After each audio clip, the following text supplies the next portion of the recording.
Bonjour et bienvenue sur Radio Cesseur, votre rendez-vous quotidien avec l'actualité de la cybersécurité. Nous sommes le vendredi 2 mai 2025, épisode 277, toujours en direct de l'Indre. J'espère que vous avez profité de cette belle journée. Je suis Marc-Frédéric Gomez et au programme nous avons la CISA, deux vulnérabilités activement exploitées dans le catalogue Kev, Apache HTTP avec la CVE 2024 38475 et bien entendu SonicWall avec les SMA100 via la CVE 2023 44221. On en a parlé longuement déjà hier. Slack chez Disney, un pirate identifié.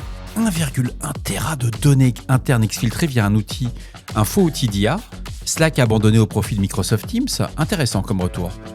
Dark Watchman et Sheriff, attaques ciblées aussi bien en Russie qu'en Ukraine, ce sont des campagnes de phishing massifs via des zips malveillants en Russie et des backdoors modulaires Sheriff détectés dans le secteur de la défense ukrainienne. Workflow CVE automatisé, ça c'est un article, c'était une dinguerie. Gain de 60% sur le temps d'analyse. Un scénario open source sous Teams permet la détection de l'enrichissement et la notification de la gestion semi-automatique des vulnérabilités. J'ai essayé, j'ai vu des démonstrations au niveau des intercerts.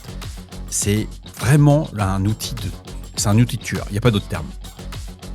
Bien entendu, nous finirons par un truc assez sympa, c'est le Linux Journal. Récupération de données sous Linux, avoir les bons outils. Test disque, Photorec, Extend Delete ou DD Rescue. Tour d'horizon des outils essentiels pour restaurer les fichiers et partitions perdues. Bon, ça marche plus ou moins bien, mais c'est un avantage que vous avez quand même des pistes.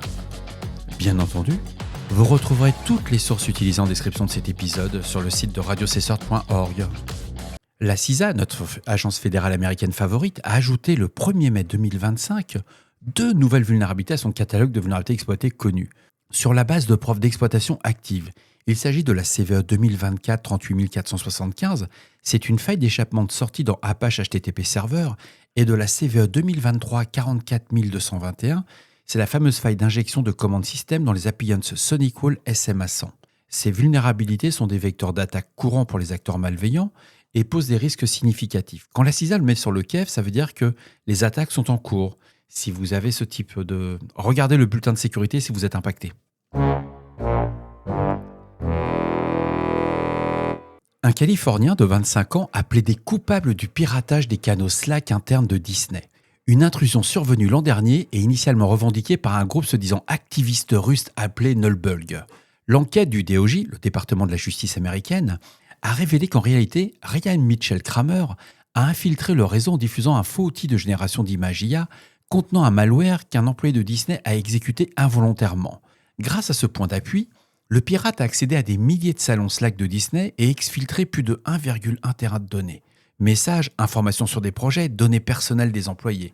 Kramer a ensuite menacé l'employé compromis par email et sur Discord, puis sans réponse a publié en ligne les données volées, y compris des informations bancaires et médicales de la victime directement. À la suite de cette fuite, Disney a abandonné l'usage de Slack au profit de Microsoft Teams. Le suspect encourt jusqu'à 10 ans de prison d'après les termes de l'accord de plaider coupable annoncé par le département de la justice. Une campagne de phishing de grande ampleur cible actuellement des entreprises en Russie, tous secteurs confondus. Médias, tourisme, finance, énergie, télécom, transport, en cherchant à déployer le malware Dark Watchman. Ce dernier est un cheval de Troie, d'accès à distance, c'est ce qu'on appelle un RAT.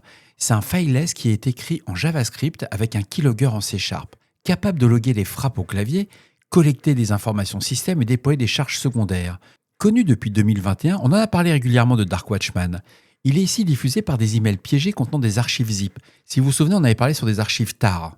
Il est protégé par mot de passe qui, une fois ouverte, installe une version améliorée du malware, disposant de techniques d'évasion avancées pour éviter la détection. Cette campagne est attribuée au groupe cybercriminel Hive 0117, motivé par le gain financier que IBM X-Force avait déjà observé ciblant l'Europe de l'Est depuis 2022. Parallèlement, IBM X-Force signale qu'au premier semestre 2024, une entité du secteur de la défense en Ukraine a été visée par une nouvelle backdoor Windows nommée Sheriff. Le code malveillant a été hébergé discrètement sur le domaine d'un portail d'actualité ukrainien légitime, c'était le domaine ukr.net, probablement compromis. Sheriff est un malware modulaire capable d'exécuter des commandes à la demande, de prendre des captures d'écran et d'exfiltrer furtivement des données vers un stockage cloud. Conçu pour la persistance, il peut supprimer toute trace de lui-même sur Horde, c'est ce qu'on appelle une fonction suicide, en effaçant ses fichiers ainsi que le répertoire de command and control sur Dropbox. Les chercheurs d'IBM notent en outre que Sheriff partage de similitudes de code avec des outils comme Turla, le malware de Casuar Crutch, et avec ceux de certaines campagnes récentes comme Prickkorma et Cloud Wizard, suggérant une possible connexion avec ces menaces avancées. Intéressant comme article, à lire. Un article de The Hacker News met en avant un workflow open source développé sur la plateforme d'automatisation Teams, qui permet d'accélérer le traitement des nouveaux avis de sécurité, les fameuses CVE. Conçu par un ingénieur sécurité de LivePerson, ce scénario automatise la surveillance des bulletins, flux RSS du CISA et d'autres éditeurs, l'enrichissement des alertes avec des renseignements de la menace de chez CrowdStrike, la notification de l'équipe de sécurité sur Slack avec demande d'approbation puis la création d'un ticket dans ServiceNow une fois l'alerte approuvée. L'implémentation de ce workflow a réduit d'environ 60% le temps consacré à la gestion des nouvelles vulnérabilités. Par exemple, 45 avis traités en 60 minutes contre 150 minutes auparavant, d'après l'article. Ce processus reste supervisé par les analystes pour les décisions finales, tout en éliminant la majeure partie des tâches manuelles répétitives. Alors, moi j'ai des retours sur Teams par rapport à des équipes de réponse à incidents dans le monde entier qui l'utilisent. Ils ont vraiment amélioré, pas au niveau de... ça ne traite pas les incidents, c'est vraiment de l'automatisation. Si vous avez un SOR, vous utilisez Teams en plus, c'est vraiment quelque chose, c'est un game changer. Alors, à étudier, il n'y a pas de publicité, vous pouvez l'utiliser, il y a des solutions open source qui existent. Si ça vous intéresse, pourquoi pas, je ferai peut-être une démo. Là, ça vaut le coup d'avoir la vidéo quand même. Parce que c'est vraiment une... comment dirais-je ? C'est, pour moi, au niveau game changer, en 3 clics, on vous montre comment on récupère le flux RSS, comment on va l'intégrer dans les différents outils. Ça peut être sur des canaux, par exemple, là, il parlait de Slack, mais on peut le mettre sur un Telegram, vous pouvez le mettre sur un Teams. Vous pouvez le préformater dans un format qui soit intelligible, aussi bien pour une machine que pour un être humain. C'est juste... c'est le bon niveau. C'est pour ça que j'ai retenu l'article. J'ai pas d'action chez Teams. Faudra peut-être que j'en prenne.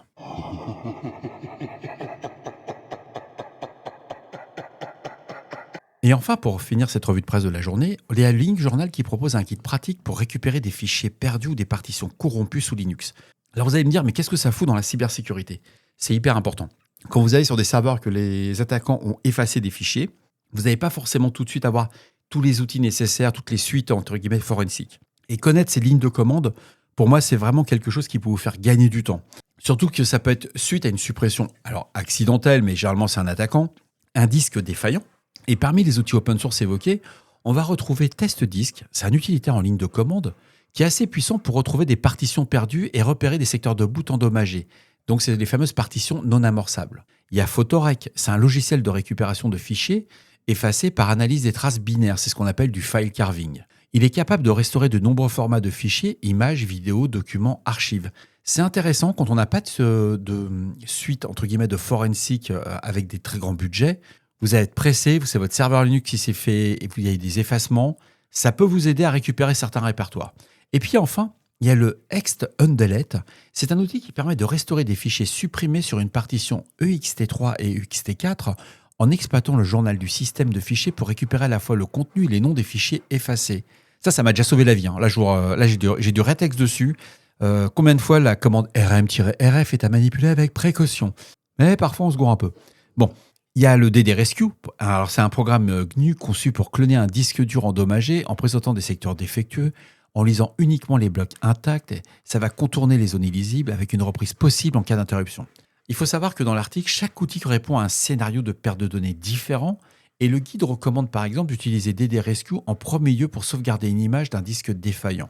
Ensuite, on fait un test disque pour construire une table de partition, récupérer des fichiers, ou encore Ext Undelete ou Photorec pour restaurer les fichiers effacés selon le système de fichiers concerné. Alors les bonnes pratiques soulignées incluent d'agir rapidement, d'éviter d'écrire de nouvelles données sur le disque affecté et de travailler sur une copie des données afin de maximiser les chances de récupération. C'est en s'entraînant qu'on devient bon en réponse à un incident. C'est pas en lisant des articles, c'est pas en faisant du podcast. Tout ça, c'est le côté fun, ça me plaît. C'est le côté sympa. Mais il n'y a pas de miracle. Quand vous êtes sur un système Linux, vous avez du forensic à faire. Vous avez besoin de maîtriser la ligne de commande. Et je suis désolé, les gens qui font du clicodrome, c'est pas des forensiqueurs, quoi. C'est des consultants, quoi. Et voilà, cet épisode de Radio C-Cert qui a été fait avec bienveillance du vendredi 2 mai 2025 touche à sa fin. J'espère qu'il vous apportera des informations claires et utiles. Un petit clin d'œil pour Johan. Hier, on a enregistré un épisode pour nos limites sécu. Il m'a dit que j'avais bouffé de la hyène. Bon, on a reçu l'ENISA, ça s'est très bien passé, c'était génial, c'est un super article, on a parlé des CVE. Mais ouais, j'ai posé les questions qui fâchent, quoi. Bon, c'est pas grave, en tout cas, merci à No Limit Sécu de m'avoir invité. J'espère qu'on se reverra très bientôt. Et n'oubliez pas, si vous avez des retours ou des sujets que vous aimeriez voir traités, faites-le moi savoir. Laissez-moi un message sur le répondeur de Radio Cessort au 07 68 72 20 09 ou envoyez-moi un email à radiocessort@gmail.com. Si vous voulez soutenir le passage de Radio Cessort au format vidéo, la cagnotte est toujours ouverte. Le lien est en description, il ne reste plus que 30 jours. Donc je compte sur vous, ça va être sympa. J'ai vraiment envie de faire de la vidéo, vous montrer comment on fait de l'automatisation, du forensic, ce genre de choses.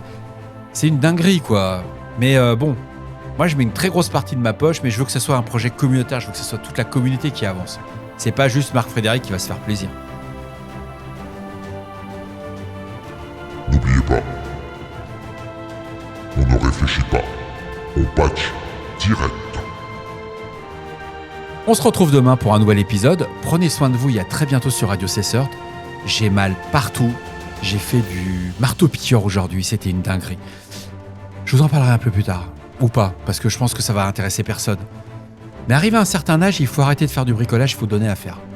J'ai bien compris que j'avais passé un certain cap. 3 tonnes quand même j'ai retiré, hein. 3 tonnes, ouais. Bon, j'ai mal partout. Au revoir. J'allais me prendre un aspirine, ouais.